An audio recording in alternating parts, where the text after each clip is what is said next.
কথা আছে চিজাৰৰ যিজন পেচেণ্ট হয় মৃগী বা বিভিন্ন ধৰণৰ এনেকুৱা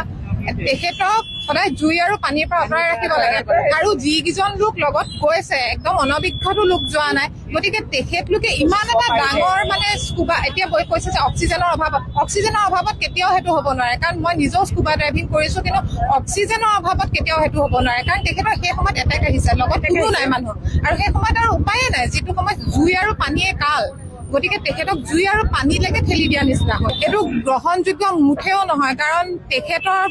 অসুখটোৰ বিষয়ে সকলোৱে জানে আজি বহুত দিনৰ পৰা তেখেতে চিজাৰত আক্ৰান্ত হৈছে কেইবাবাৰো হৈছে এবাৰ দুবাৰ তেনেকে কেইবাবাৰো হৈছে আৰু তাৰ পিছতো সেইখিনি জনা শুনাৰ পিছতো তেখেতৰ মেনেজাৰ আছিলে লগত আৰু যিজনে অনুষ্ঠিত কৰিছিলে এতিয়া মই নামটো ল'বলৈ আৰু সকলোৱে গম পাইছে তেখেতৰ এটা কাণ্ডজ্ঞানহীন যিটো মানে এটা মানে প্ৰকৃতি এইটো উদঙাই দিয়াৰ নিচিনা হৈছে কাৰণ জুবিন গাৰ্গৰ স্বভাৱসুলভ কিছুমান